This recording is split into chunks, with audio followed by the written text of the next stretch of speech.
My name is Vanessa. I am a 38-year-old housewife and work as an illustrator. My husband, Randall, and I have been together since high school and finally got married at the age of 33 after 16 years of dating. He is a lawyer, and it's been 5 years since he established his own law firm. The firm has grown significantly, thanks to word-of-mouth referrals from clients, and he now has staff working for him. 2 years ago, after both our careers had settled down, we began trying to conceive, and we are now expecting a child. I am very happy. One day, I received a phone call during this happy time. Long time no see, sis. Are you and Randall free this Saturday? I have someone I want to introduce to you. I'm free, but I'll have to check with Randall when he gets home. Who do you want to introduce? Oh, stop it. Just wait until then. It's a surprise. Cameron is my younger brother, 10 years my junior. To me, he's like my own child. Our parents passed away when I was in my 3rd year of high school. Our father, a firefighter, drowned while rescuing a child from a river near our home. The incident was so sudden that our mother weakened mentally and physically, and soon after, she also passed away.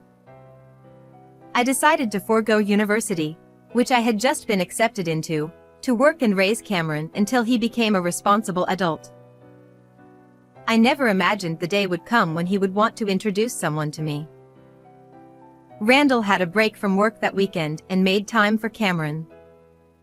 I was looking forward to that day. Finally, Saturday arrived. Cameron was supposed to come around 11 a.m. We planned to chat at home before going out to a nearby restaurant for lunch. Right on time, Cameron arrived at our home. Hey, sis. Long time no see. How have you been? Welcome. Haven't you grown a bit since last time? We exchanged pleasantries, and then a petite woman peeked from behind him, bowing slightly. So, the person you wanted to introduce is this lovely lady? Yes. Let me introduce you. This is my fiancée, Leah. Nice to meet you. I'm Cameron's sister. Come on in, no need to stand at the door. Randall and I exchanged glances, surprised by the name Cameron introduced. Leah seemed like a cute, modern young woman, with flashy nails and piercings. She bowed again and followed Cameron into the living room. Let me formally introduce you. This is my fiancée, Leah. Isn't she cute? Nice to meet you. I'm Leah. It's a pleasure. We greeted each other in the living room, but Leah, perhaps because she was shy, didn't talk much. Instead, she avoided eye contact with me, glancing around the room as if she were inspecting it. Nice to meet you. Again, I'm Cameron's sister, Vanessa. And this is my husband, Randall. Nice to meet you. Cameron told me he had a cute girlfriend, and he was right.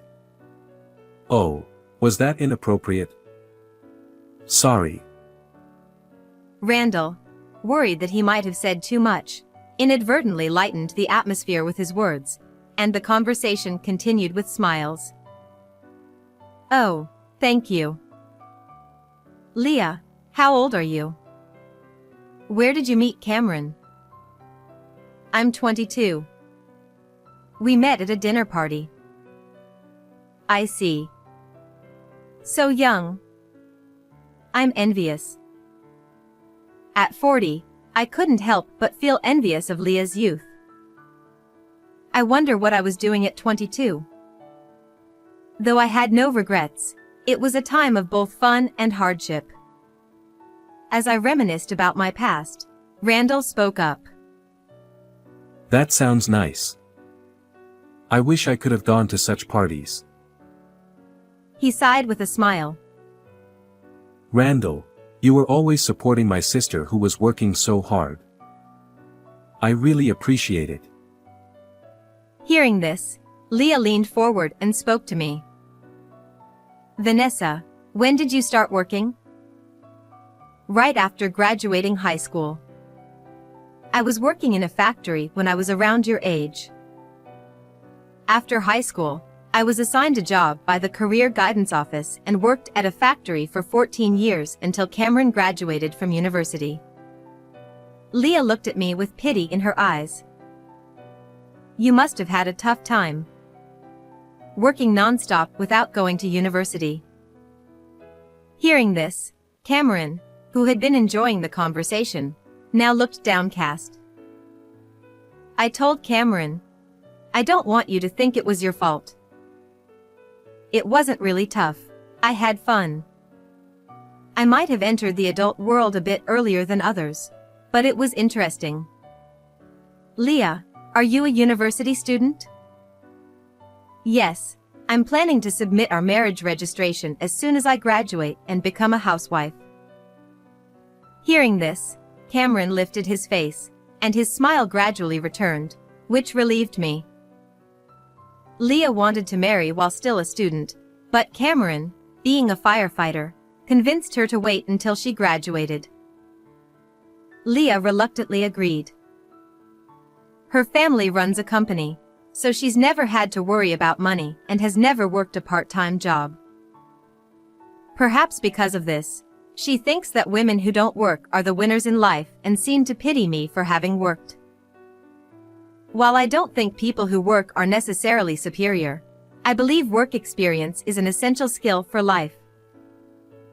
I realized that Leah and I had different values, but she's still in her early 20s, so I decided to let it go. Afterward, we went to the reserved restaurant, had various conversations, and enjoyed our meal. Cameron, why is she his choice for a wife? They haven't even been dating for 6 months, right? After Cameron and Leah left, Randall muttered. Well, the length of time before marriage varies from person to person. As long as Cameron is happy, that's all that matters. But yes, she certainly seemed like a sheltered young lady. Initially, I was simply happy that my little brother was getting married, but Randall's words made me a bit uneasy. 2 months passed since Cameron introduced Leah to us, and they were coming over again. This time, they wanted to hand-deliver the wedding invitations. As soon as Cameron entered the living room, he handed me an invitation. The wedding is set for 3 months from now, in March. Both of you must come. Oh, that's quite soon. I wondered if they could manage such a large event in time. Leah insisted on having the wedding right after graduation. Well, the younger, the cuter, right? I stared at Leah, unable to help myself. Is there something on my face? She looked back at me with a displeased expression. Oh, no. Sorry about that. I was just wondering if you plan to work part-time after getting married. I had been curious about this. What are you talking about? If I worked, I wouldn't be able to take care of the house. Cameron needs to focus on his job, and if we ever need money, my dad is there. Leah's words made it clear that she didn't want to work and planned to rely on her father if necessary. Isn't Leah cute, taking care of me? Love is blind, as they say. Cameron kept boasting about Leah, calling her cute whenever she did anything. I felt a little sad, knowing he would be under her thumb after marriage. Leah often leaned on Cameron, and when Randall and Cameron went out for drinks before, Cameron had bragged. She really depends on me. It's cute when a woman relies on you, right?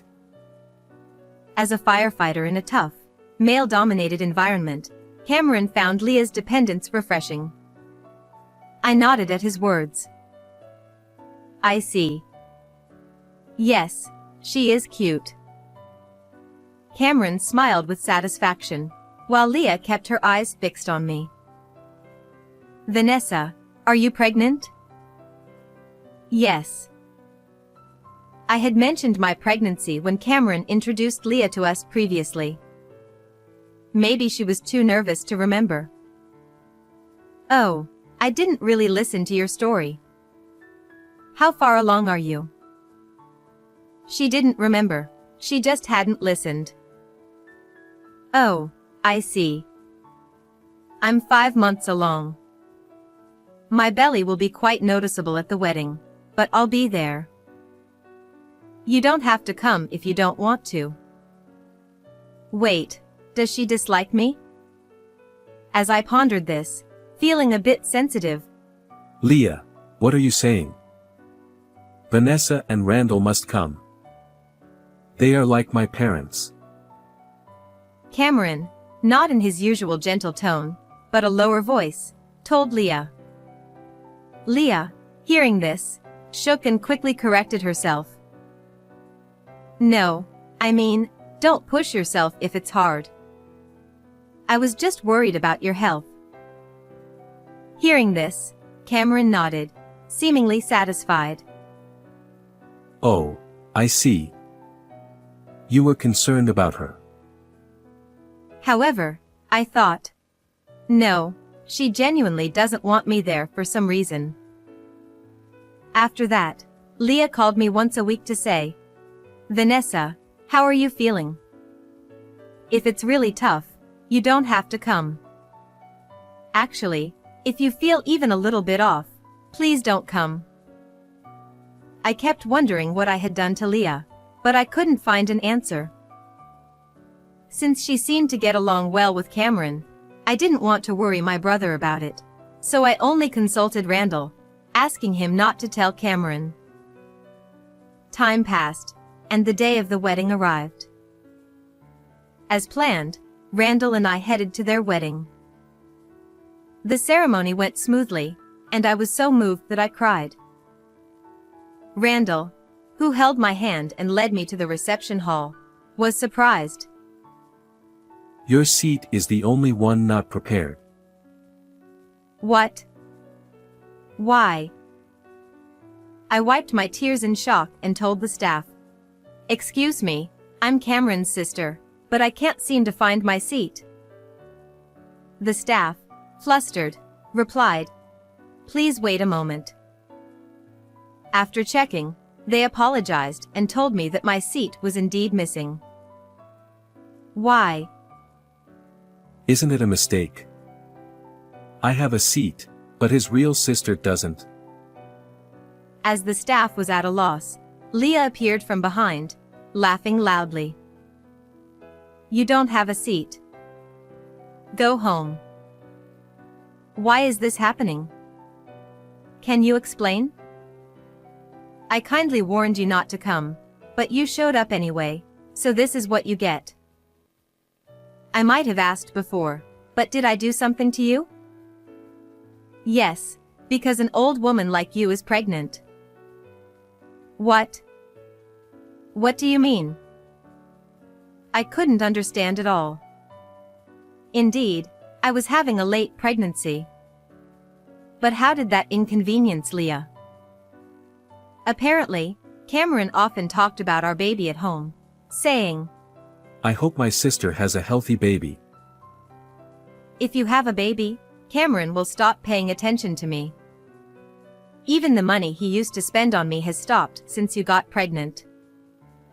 Don't get cocky just because you're a poor, high school educated old woman. I was stunned. What was she saying? Fearing Cameron's interest would shift to my baby was pure paranoia. And as for the money, I didn't understand why she was blaming me. While I was contemplating a response, Leah pushed me, saying, No matter how much you insist, there's no seat. Go home. Fortunately, Randall caught me before I fell and hurt my back. Realizing that staying here was dangerous, I said, "Fine. I'll go. But don't regret it." "What are you mumbling about?" "I won't regret it. Just leave." I sent Cameron a message. "Sorry, I'm leaving today. I'll talk to you properly another time.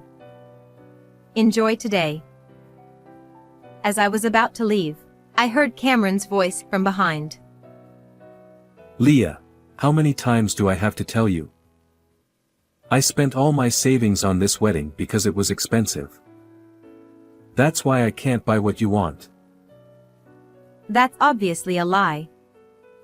You're a public servant. You must have money. Always talking about your sister. Are you a sister complex or what? You just want to spend money on your poor sister's baby. Leah wasn't listening to Cameron at all. Then, a new figure appeared. "What's all this commotion?" "Dad, listen.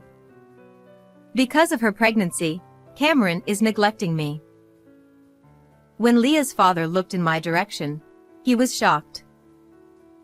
"What? You? This person?" "Hello." I greeted him with a smile. "Are you Cameron's sister?" "Yes, it seems you have no interest in the family of your daughter's fiancé." In fact, I had a business relationship with Leah's father. However, Leah's parents had declined a family meeting because I had no parents. I knew about her parents, but Leah's father seemed indifferent to his daughter's fiancé's family. So what if this old woman is Cameron's sister? "This person is supposed to exclusively write essays for our company in the future." So what? Didn't you say high school graduates are incompetent, Dad? "No, Vanessa's essays are quite popular and she's very talented. Several companies wanted to sign her, but recently she decided to contract with our company." That's right. Since you are my brother's future in-laws, I thought I'd work with you. But even someone as incompetent as me can tell it's better not to contract with a company that mocks people. So, let's consider the contract null and void. "No, this is a misunderstanding. I didn't realize Cameron's sister was such a talented person." I graduated high school and started working right away to raise Cameron into a fine adult. Thanks to that, he grew into a respectable young man. Now, I'm a self-taught illustrator. Education doesn't matter. Besides, I'm not poor. While working at the factory, I also drew illustrations as a hobby. Posting these on my blog brought in some income, allowing me to quit the factory and become a full-time illustrator. Over the years, several publishers approached me to turn my blog into a book. Leah's father tried to make amends, fearing the loss of our contract, but Randall intervened. "Please stop for my wife's health." Just then, it's almost time. The staff had come to fetch Leah to change into her reception dress, but Cameron replied, "Cancel the reception. Inform the guests it's now just a dinner." Hearing this, Leah screamed, "What? Why?" I was about to wear a beautiful dress. Cameron had decided not to marry Leah. "After hearing your conversation, I realized you just want my money. You're taking it out on my sister because you're not getting your way. I can't be with someone who throws hysterics when things don't go their way." Cameron explained calmly, pushed the clinging Leah away, and went to the reception hall to explain the situation. As they had planned to submit their marriage registration after the ceremony, it ended as an engagement cancellation. Since Leah caused the cancellation, she was responsible for all the fees. Cameron later told me the sudden wedding with many added options cost at least $100,000, not including the honeymoon. Leah had to cover these costs herself since her parents were also in trouble, working day and night to pay off the debt. Meanwhile, I safely gave birth to a daughter. Though recovery took some time, seeing my daughter's sleeping face filled me with happiness. Cameron dotes on his niece and visits every weekend, competing with Randall for her attention. I hope he finds a good partner soon. How was today's story? Don't forget to subscribe to our channel. See you in the next video.